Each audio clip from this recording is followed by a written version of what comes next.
Hello friends, self एडु classes में आप लोग का स्वागत है। आज के वीडियो में हम लोग मगध साम्राज्य के उत्कर्ष से संबंधित क्वेश्चन आंसर को देखेंगे। जैसा कि मैं आप लोग को पहले बता चुकी हूँ कि अध्याय के अंत में मैं संबंधित अध्याय से 10 प्रीवियस ईयर का प्रश्न दूंगी, जिसे आप अपना स्व मूल्यांकन करेंगे और यह सुनिश्चित करेंगे कि आपने उस अध्याय को कितने अच्छे तरीके से समझा है। तो चलिए आज का पहला प्रश्न स्टार्ट करते हैं। पहला प्रश्न है, चंद्रप्रद्योत किस प्राचीन गणराज्य के राजा थे? इसका सही आंसर होगा सी। चंद्रप्रद्योत अवंती का शासक था। बुद्ध काल में अवंती की राजधानी उज्जैन थी।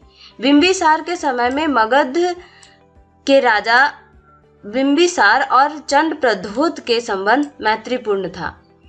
चंद्रप्रद्योत एक रोग से ग्रसित था जिसका नाम था पांडु रोग। इसके इलाज के लिए बिंबिसार ने अपने राजवैद्य जीवक को भेजा था। अगला प्रश्न है, अभिलेखीय साक्ष्य से प्रकट होता है कि नंद राजा के आदेश से एक नहर खुदवाई गई थी। पिछले क्लास में मैं इसके बारे में अच्छे से आप लोग को बताई हूँ। वह कौन सा राज्य था जहां नंद राजा ने नहर खुदवाई थी? इसका सही आंसर होगा सी। खारवेल के हाथी गुम्फा अभिलेख से यह पता चलता है कि नंद राजा महापद्म नंद, जो नंद वंश के संस्थापक थे, इन्होंने कलिंग विजय किया था और वहां से जीन की मूर्ति उठा लाए थे। साथ ही वहां एक कलिंग में नहर का भी निर्माण करवाया था। नेक्स्ट है, पाटलिपुत्र के संस्थापक कौन थे? पाटलिपुत्र के संस्थापक उदयन थे। पाटलिपुत्र की स्थापना अजातशत्रु के उत्तराधिकारी उदयन ने गंगा, सोन और पुनपुन नदी के संगम पर एक किला बनाकर किया था। इसने मगध साम्राज्य की राजधानी राजगृह से पाटलिपुत्र स्थानांतरित की थी। बाद में यह शिशुनाग, नंद वंश, मौर्य वंश का राजधानी बना रहा। चौथा प्रश्न है, मगध साम्राज्य के उत्कर्ष किस शताब्दी में हुआ था? इसका सही आंसर होगा ईसा पूर्व के 6ठी शताब्दी में। मगध साम्राज्य का उत्कर्ष 6ठी शताब्दी ईसा पूर्व में हुआ था। इस साम्राज्य के वास्तविक संस्थापक राजा बिंबिसार थे, जो कि हर्यक वंश के संस्थापक थे। इसका शासनकाल जैसा कि आप देख रहे हैं 544 से 492 ईसा पूर्व रही।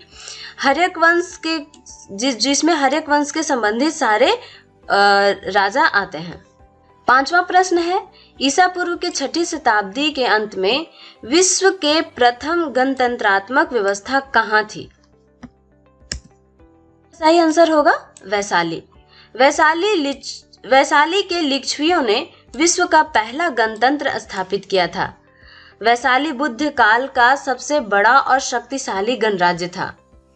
बाद में यह लिच्छवी जो था वज्जी संघ का प्रमुख और एक प्रतापशाली राज्य भी था। छठा प्रश्न है, 16 महाजनपद की सूची उपलब्ध है। इसका सही आंसर होगा अंगुत्तर निकाय। मैं इस अध्याय जो मगध साम्राज्य का उत्कर्ष है, इस अध्याय में अच्छे से बताई हूँ कि 16 महाजनपद की जो सूची है वह अंगुत्तर निकाय से प्राप्त हुई है। साथ ही साथ भगवती सूत्र से भी प्राप्त हुई है। बौद्ध धर्म के अंगुत्तर निकाय में 6ठी शताब्दी ईसा पूर्व के 16 महाजनपद की सूचना मिलती है।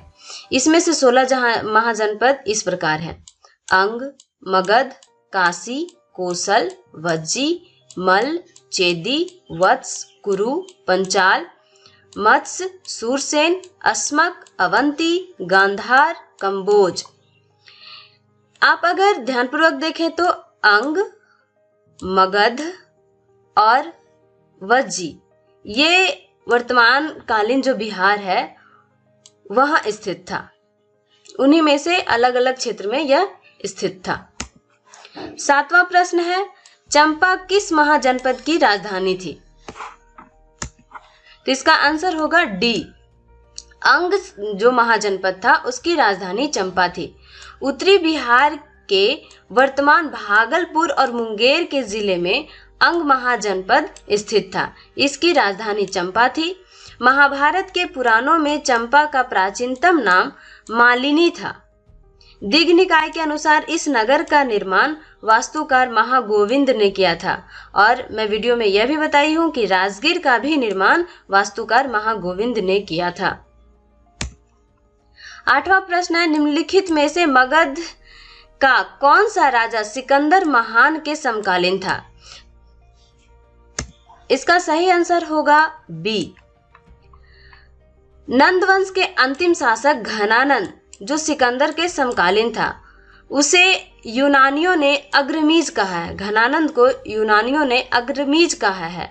जोनोफोन उसे बहुत धनाढ्य व्यक्ति बताया है, क्योंकि तत्कालीन समय में घनानंद के पास अधिकाधिक संपत्ति था। इसकी सेना बहुत विशाल थी। यही कारण था कि सिकंदर की सेना हतोत्साहित होकर इस पर आक्रमण नहीं कर पाया था। फलतः सिकंदर का विश्व विजयी का सपना भारत आकर टूट गया। 9वां प्रश्न, प्राचीन महाजनपद में मगध की प्रथम राजधानी कौन सी थी? प्राचीन महाजनपद मगध की प्रथम राजधानी निम्न में से अगर देखें तो राजगृह था। इस ऑप्शन के अनुसार पाटलिपुत्र बाद में बना। चंपा था जो अंग की राजधानी थी। वैशाली लिच्छवियों के समय में प्रसिद्ध था। वज्जीसंघ का राजधानी वैशाली था। अंग जो कि अभी मैं बताई, अंग की राजधानी चंपा था।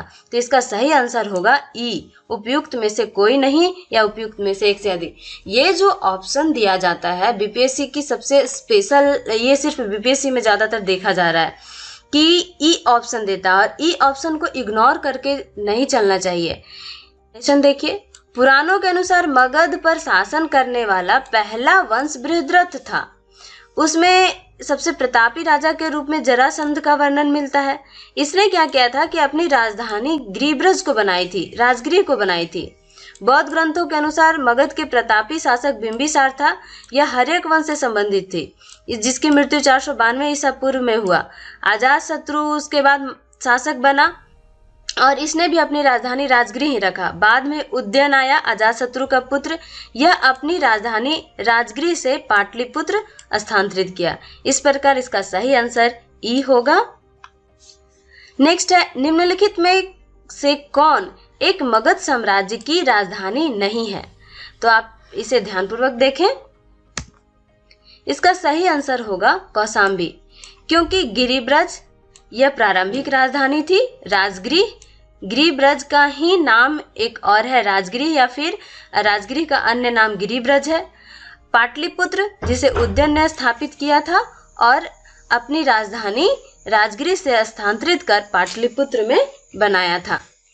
गिरिब्रज या राजगीर और पाटलिपुत्र प्राचीन काल में क्रमशः मगध साम्राज्य की राजधानी रही थी, जबकि कौशाम्बी जो था वह वत्स राज्य का शासन काल था। हर्यक वंश के शासन के दौरान मगध की राजधानी राजगृह से पाटलिपुत्र स्थानांतरित हुई। यह उदयन के शासनकाल में हुआ। आप लोग को पता है कि वीडियो आप लोग के लिए अति महत्वपूर्ण है, तो इसे लाइक करें, शेयर करें, उन दोस्तों तक पहुंचाएं जिनकी इन्हें जरूरत है। धन्यवाद।